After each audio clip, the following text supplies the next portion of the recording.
Prior to beginning the activity, please be sure to review the faculty information and disclosure statements, as well as the learning objectives. After listening to the activity, complete the post-test by clicking the Earn Credit link in the episode description. Downloadable slides and resources are also available. The following presentation is copyrighted by Medscape. No use, broadcast, or recording of this presentation or any part thereof is permitted without the written authorization of Medscape. The following presentation is part of a certified educational activity provided by Medscape Education and supported by an independent educational grant from Madrigal Pharmaceuticals.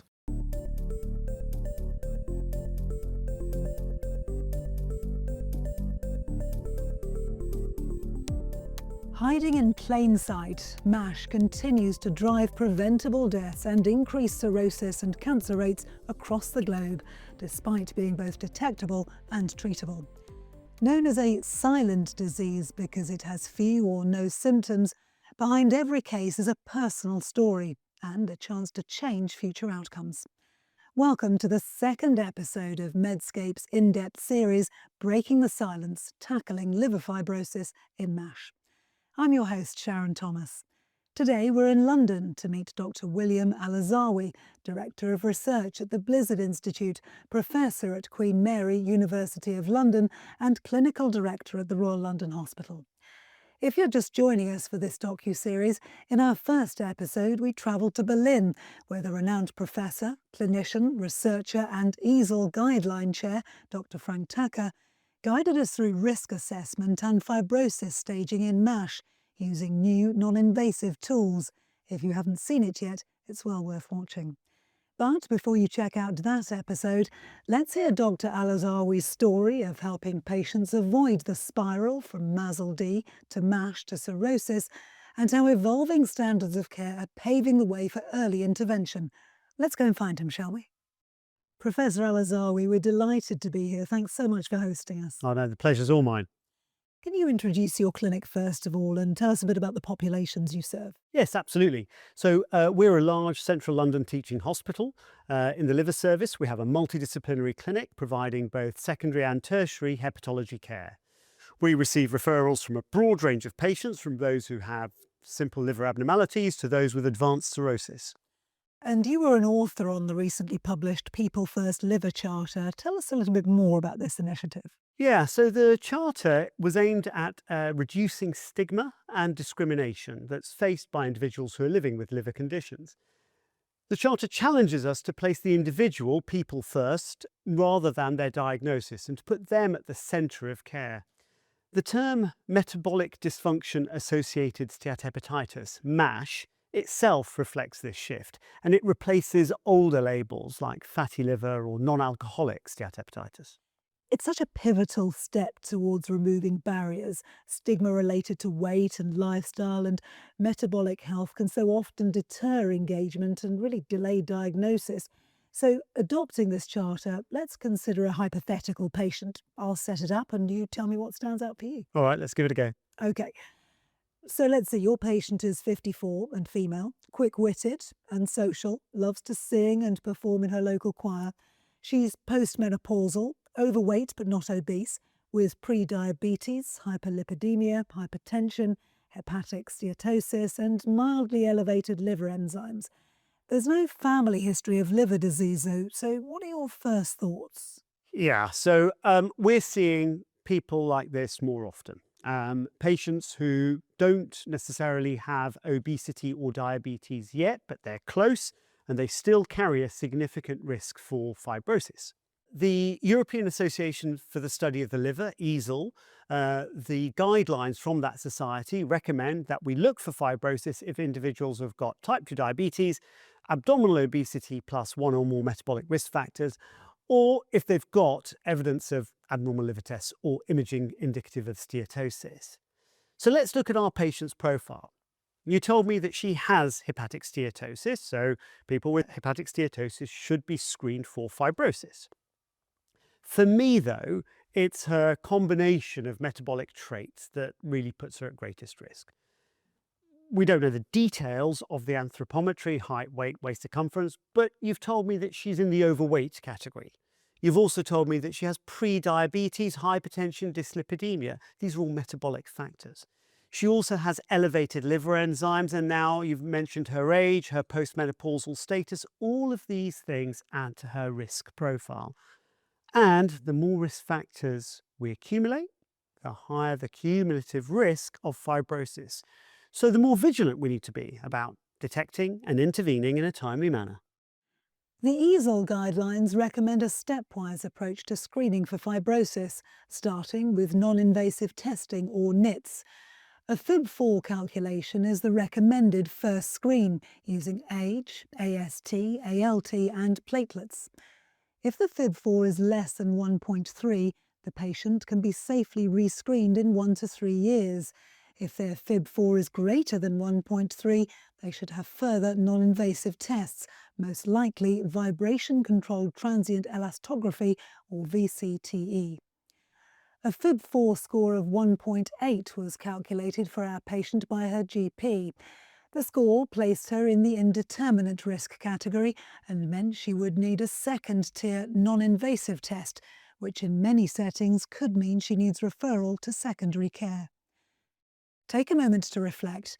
Is your workflow missing any patients who should be screened by calculating FIB4? Most centres currently refer patients with indeterminate FIB4 scores to secondary care. So let's say this patient is referred to your clinic with a FIB4 score of 1.8. How do current guidelines recommend further evaluating this patient, and what's your approach? So clinically, we'd start by taking a history and thinking about physical and mental health conditions that could influence her overall risk. And also the likelihood of her being receptive to lifestyle change advice once we give it. It's really important that our patient knows why she was referred and for us to gauge her understanding of the condition.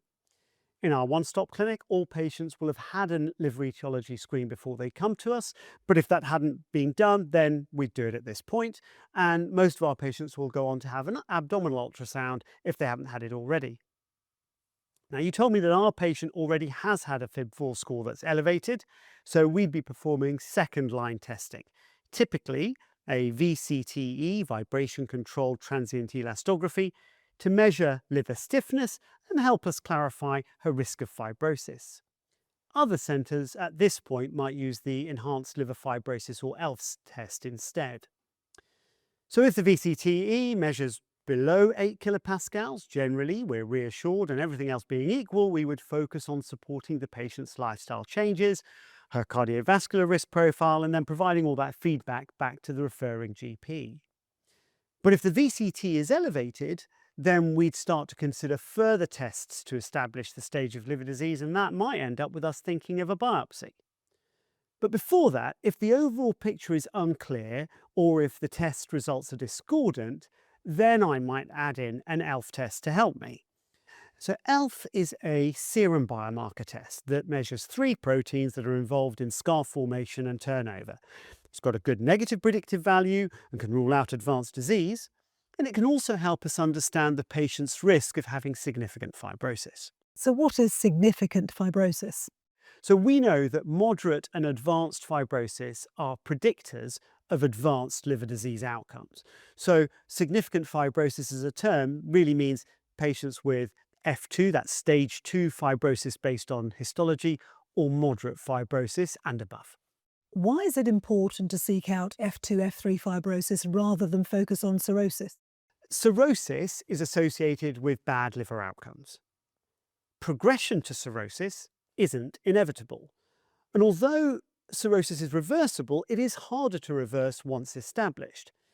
But intervening earlier at the F2 or F3 stage gives us the best chance of preventing cirrhosis and improve patient outcomes, including survival.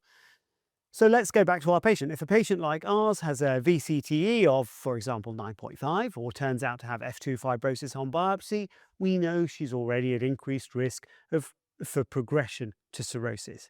And that risk would be even higher if she had a higher VCTE or if she had F3 fibrosis. How would you say your evaluation approach differs between patients? Well, we take all sorts into consideration, so things like age, comorbidities, and patient preference will all influence my approach. My threshold for action might be lower for patients with a family history, certain ethnic backgrounds, for example, South Asian background, or because the constellation of clinical features raises my suspicions. Because we know that advanced fibrosis can develop at lower body mass index and with fewer classical features in certain groups. For patients who have a higher body mass index, VCTE can be less reliable, and if the readings aren't reliable, if that is the case, we may end up using other tests such as the ELF score as well. So although there are lots of different options that many centres will use for that level of testing.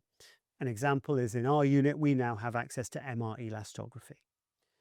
So as I said, if the non-invasive tests are discordant or my suspicion remains high, this is when a biopsy can be necessary. In the clinic, we put a lot of emphasis on patient choice. So if a patient doesn't want a biopsy, we're going to do our best to support that. Of course, on the other hand, some patients do want to know and will want a biopsy, and for many, this is part of them considering taking part in clinical trials. What are some of the main challenges, would you say, when assessing fibrosis? The first challenge is getting the tests done in the first place. In patients who have steatosis, simple scores like FIB4 should be calculated, and those patients who have elevated scores should be referred for second-tier testing. And scores like the FIB4 can be calculated repeatedly at intervals over time because individual risk changes over time. After FIB4 testing, some patients may have difficulty accessing VCTE or ELF, but at this point in time, health systems really should be able to provide what are guideline recommended and NICE approved tests. Major guidelines all now agree on the need for early identification and risk stratification in MASH, moving away from watchful waiting to proactive intervention.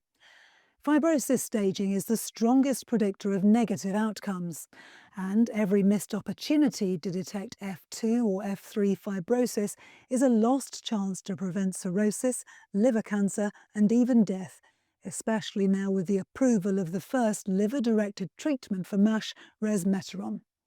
So take a moment to ask yourself, is your fibrosis assessment pathway streamlined? Are you equipped to intervene with lifestyle or pharmacological treatments?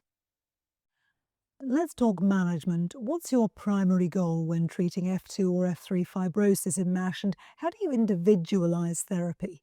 Yeah, so my main goal of therapy would be to halt or reverse fibrosis progression. At this moment, though, there are no drugs licensed in the UK to treat MASH and fibrosis, although other treatments, apart from medicines, can help. And while drug options are evolving, the cornerstone of therapy remains lifestyle intervention. So based on various studies, weight loss of at least 5% from baseline would stabilize fibrosis. We would expect upwards of 7% to start to improve inflammation, and over 10% can reverse fibrosis in those patients who can achieve it. Our patients can receive dietetic, pharmacy, or nurse specialist input to support them with sustained lifestyle changes. I work alongside metabolic physicians, and our team is learning how to optimize cardiometabolic risk factors as well.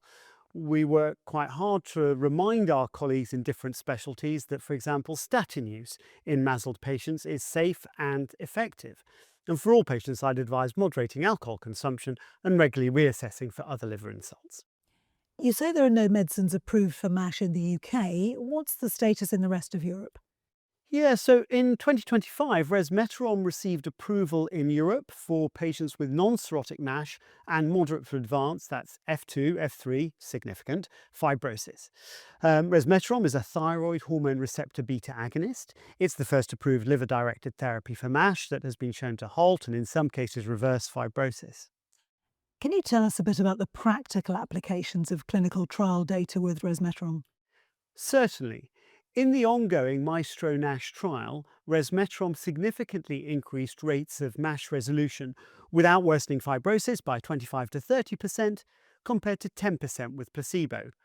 And around 25% of treated patients had greater than or equal to a one-stage improvement in fibrosis, compared to 14% in placebo.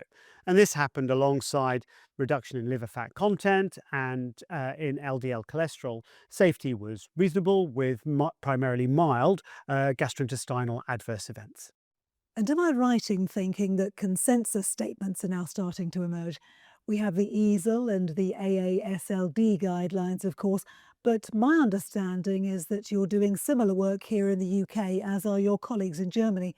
So, from your perspective, what are the key messages coming out of these documents? Well, so what's coming out is that it seems to be really important to stakeholders, to patients, clinicians, health systems, and payers, that the overall community doesn't seem to think that a biopsy should be required to determine eligibility for treatment.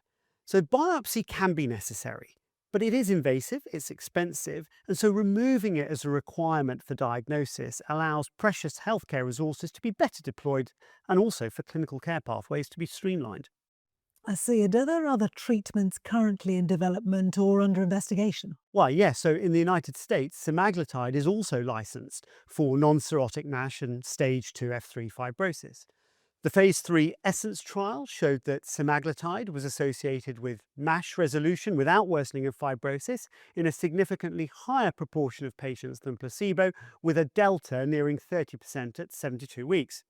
There was improvement in fibrosis by one stage or more in 37% of patients with semaglutide, compared with 22% with placebo.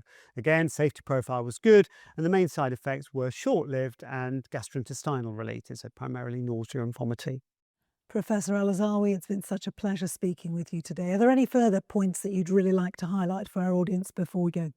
Yeah, so I think the points I'd like to highlight are that risk stratification helps patients understand their disease, that simple tools to do this exist, but that they're currently underused. Also, lifestyle intervention and optimizing cardiometabolic risk will improve patient outcomes. So, to colleagues, please ensure that your clinic supports patients with behavior and lifestyle change, anticipate barriers to diet and exercise, and actively work with patients to overcome these. And then in the emerging era of newly approved therapies, patients with significant risk, like the one we've just been talking about, they should be identified early so that those people too can have the opportunity to prevent progression to advanced liver disease. Professor Alazawi, thank you so much for your time and your brilliant insight. My pleasure. Thank you. The global burden of MASH is rapidly rising, but with evidence-based risk stratification and timely individualized therapy, we can rewrite our patients' futures. After today, what's the one change you'll make in your routine evaluation or management to prevent another missed fibrosis diagnosis in the coming year? Thank you for joining us today. Please do complete the post-activity quiz and evaluation to receive credit. We'll be back soon with episode 3, where we'll visit Antwerp University Hospital and hear from Dr. Sven Frank about the latest advances and challenges in delivering high-impact liver care from research to real-world practice.